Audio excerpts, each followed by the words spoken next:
Hello বন্ধুরা, welcome back to my channel. Good morning. আশা করছি সবাই খুব ভালো আছো আর আমিও ভালো আছি।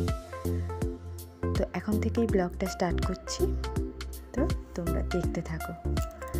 তো আজ হচ্ছে বুধবার। তো সকালবেলা ঘুম থেকে উঠেই আগেই মুখটা ধুয়ে ফ্রেশ হয়ে নিচ্ছি, তারপর বাকি কাজকর্ম সারব। তো এই যে মুখ টুক ধুয়ে পরিষ্কার হয়ে নিয়েছি, আর মাকে জিজ্ঞেস করলাম মা চা খাবে কি না। তো মা বললো হ্যাঁ একটু চা খাবে। তো মায়ের মনে হয় স্নান ধান হয়ে গেছে, আর এদিকে আমি চা খাবো না, তো একটুখানি বাতাসার জল ভিজিয়ে রেখেছিলাম, আমি ওটাই খাবো। আর মাকে এই যে একটু লিকার চা করে দিচ্ছি। আর এদিকে ছেলের দুধটা দুধ না, এই হরলিক্সটা রেডি করে নিয়েছি, ওকেও দিয়ে দেবো। তো এই যে আমি একটুখানি ওই জলটা খেয়ে নিয়ে তারপর তো কাজ বাজ পড়েই আছে, সেগুলোতে হাত দেব। তো এদিকে ছেলেকেও হরলিক্সটা দিয়ে এসেছি, দিয়ে এই যে চলে এসেছি ঝাঁট দিতে। তো আগে ঘরটা ঝাঁট দিয়ে মুছে নেব, তারপর নিচে গিয়ে কাঁচা ধোয়া জল টল ভরা যা কিছু পরে করব।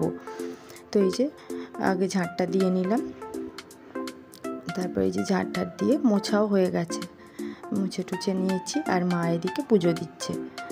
তো মা পুজোটা দিতে দিতে আমি ওদিকে স্নান ধান করে আসি।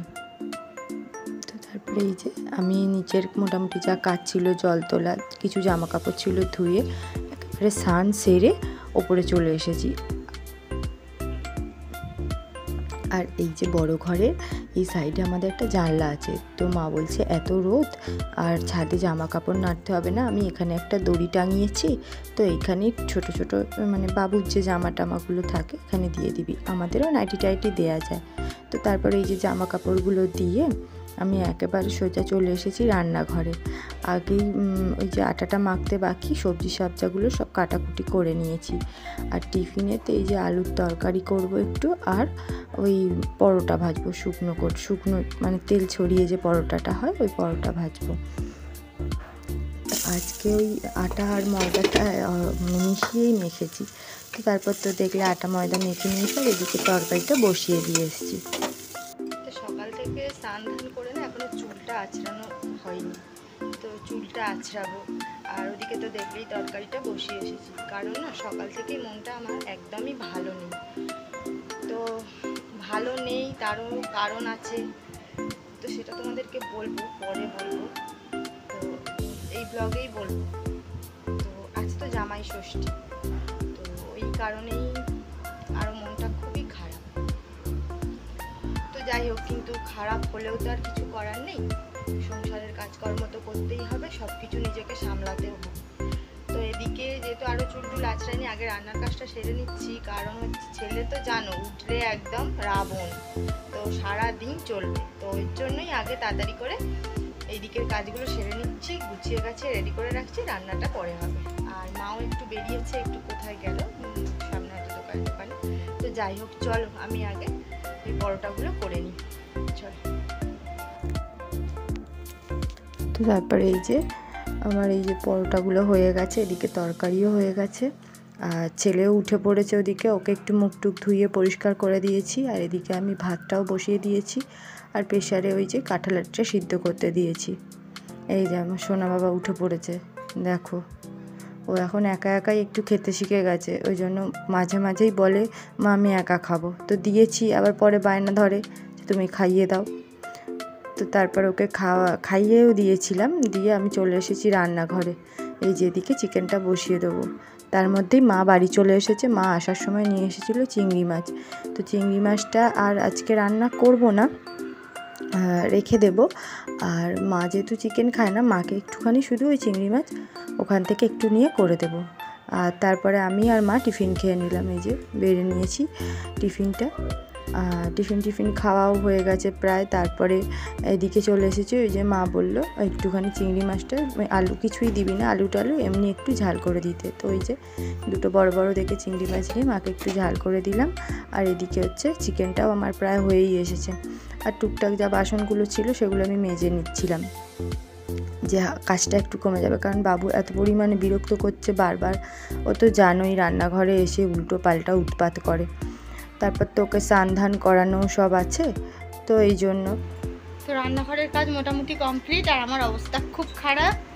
দেখো ঘেমে চান করে গেছি, আর এখনও বিছানাটা আমার তোলা হয়নি, প্রায় 12টা বাজে। তো ওইদিকে শুধু একটুখানি বাকি আছে, বসিয়ে এসছি, হচ্ছে। তো বিছানাটা তুলে নিই, তারপর তোমাদের সাথে শেয়ার করব।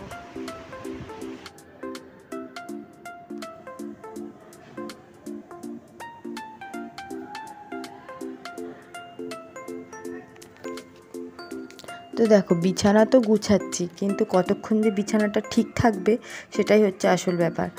কারণ আমার ছেলে যা দুষ্টু, তো জানোই, ও এক্ষুনি না ঘরে এসে বদমাইশিটা আরম্ভ করে দেয়। তো তারপর এই যে স্নান ধান করে তো সকাল থেকে চুলটা আঁচড়াতে পারিনি, তো ওই জন্য এখন ভাবছি চুলটা আগে আঁচড়ে নিই, সিঁদুর টিঁদুর পরে নিয়ে তারপরে যাব ছেলেকে স্নান করাতে। ওকে স্নান করিয়ে দেব, দিয়ে তারপর আমার টুকটাক কাজগুলো সারবো। ওকে খাওয়ানো আছে, ওটা তো বিশাল বড় একটা কাজ। তো যাই হোক, এদিকে আমার মোটামুটি সব টুকটাক কাজই হয়ে গেছে, আর মাও এসে গেছে। মা রান্নাঘরে যেটুখানি কাজ বাকি আছে মা বললো আমি করে নিচ্ছি, তো এই আর কি।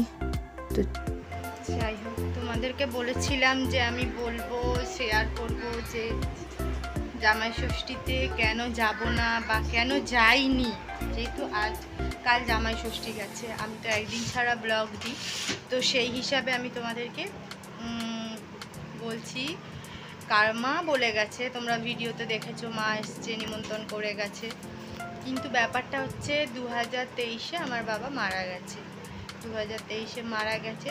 তো এই জামাই ষষ্ঠীর দিন আমরা যতক্ষণ না যেতাম, মানে আমরা দিনের দিনেই যেতাম, ততক্ষণ আমার বাবা বসে থাকতো। আর একসাথে ষষ্ঠীর যা নিয়ম কারণ, আমার দিদা দাদু আসতো, মানে একসাথে হতো। আমার বাবাকেও আমার দিদা ষষ্ঠী করতো, মা করতো তোমাদের দাদা ভাইকে।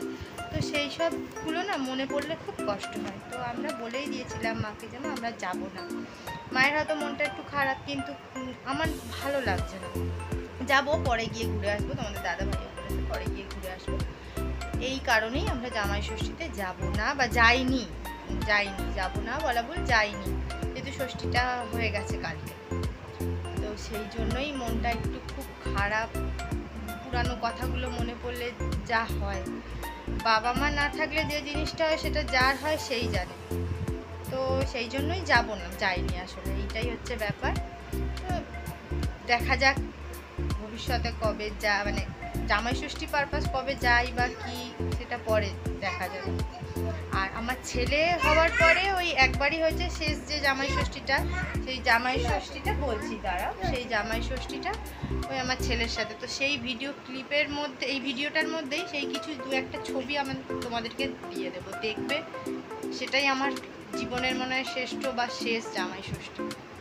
তো আর বেশি দুঃখের কথা না বলাই ভালো, যেটা হয়ে গেছে এত কিছু করার নেই, বাবাকে তো আর ফিরে পাবো না।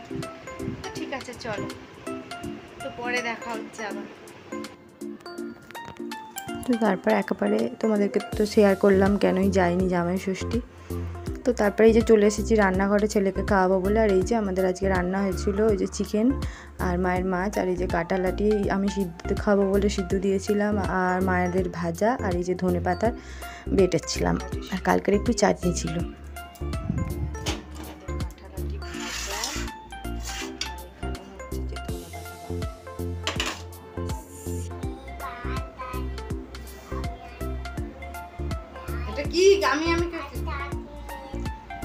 দেখতেই পেলে বাবু বড় হয়ে গেছে, একা একাই বলছে খাবারে কি কি আছে। তো যাই হোক, ওকে খাওয়া দাওয়া করিয়ে দিয়ে ঘুম পাড়িয়ে দিয়েছিলাম, দিয়ে আমরাও খাওয়া দাওয়া করে, ভালো লাগছিল না বলে মনটা চুপ করে শুয়েছিলাম। তারপর ভাবলাম ছেলেটাকে নিয়ে একটু ছাদে যাই। তো এই যে একটু ছাদে এলাম, কি করব বলো, ওকে নিয়ে তো আমাকে সময় কাটাতেই হবে। আর ওকে নিয়ে সত্যিই সময়টা আমার কেটে যায়, হয়তো কষ্ট হয়, মনটা খারাপ লাগে, সব কিছু পুরানো স্মৃতি মনে পড়ে, কিন্তু তারপরেও ওই যে ওকে নিয়ে আমার সময়টা কেটে যায়। তারপর গাছে জল টলও দিয়ে নিয়েছিলাম, দিয়ে এই যে ছাদ থেকে এসে একটু রেডি হয়ে নিয়েছি। তো ভালোও লাগছিল না, আর মা বললো মুদিখানার কটা জিনিস আনতে হবে, তো একটু বেরাই। তো এই যে বেরিয়েছি, আর আমার সোনা বাবা দেখো না একা একাই হাঁটবে, ও মানে হাতও ধরবে না, কোলেও উঠবে না, কিন্তু গাড়ি টাড়ি চলে তো। আর এই যে মাঝে জুতোটা দিয়েছিল ওইটা পরে হাঁটতে ভালোই পারছে। আর আমাদের এখানে এই যে রামকৃষ্ণ আশ্রম আছে, আর তার পাশেই লোকনাথ বাবার মন্দির আছে। তো আশ্রমে ওই নাম গান হচ্ছিল সন্ধ্যাবেলায়, আর এই যে আশ্রমে এই লোকনাথ মন্দিরেতে এইটাও খোলা থাকে। তো তারপরে আগে এসেছিলাম একটু মাঠে, তো যেহেতু ছেলেটাও ঘরে একাই থাকে, ওর তো আর ভালো লাগে না, তো ওই মাঝে মাঝে আসি একটু করে, কিন্তু এত বদমাইশি করে এসে না, ওই জন্য ইচ্ছাও হয় না আসতে। তো যাই হোক, একটু এসে এই যে সঙ্গীগুলো পেয়েছে, একটু খেলছে। দেখো কতগুলো বাচ্চা জড়ো হয়েছে। আজকে তো এমনি জামাই ষষ্ঠী, অনেকেই এসেছে, তার উপরে বুধবার, তো যেহেতু মানে মুসলিমদের হপ্তাবার থাকে, তো ওই জন্য প্রচণ্ড ভিড় হয় বুধবার দিনটা। তো তারপর ওখান থেকে এই যে আমি আর মা খেয়ে নিলাম একটু মশলা মুড়ি, আর ছেলেকে একটা বিস্কিট কিনে দিয়েছিলাম, তো ও খেয়েছে। আর ও মশলা মুড়ি আমাদের সাথে একটু একটু খেয়েছে। তা আইসক্রিম খাবে বলে বায়না করছিল, তো আমি বললাম ঠিক আছে বাবা, যাওয়ার সময় কিনে দেবো। তারপরে এই দেখো আমি ওই মা যে জুতোটা দিয়েছে পরেছি। তো ওখান থেকে আমরা ওই গ্রসারির জিনিস কিনবো বলে এই যে সুমো মার্কেটটা আছে ওখানেই গিয়েছিলাম। এই যে আমি মা আর বাবু ঢুকছি। তো আজকের ভিডিওটা এই পর্যন্তই, দেখা হবে নেক্সট ভিডিও। ভালো থেকো, সুস্থ থেকো, সাবধানে থেকো। তো আজকের মতো টাটা।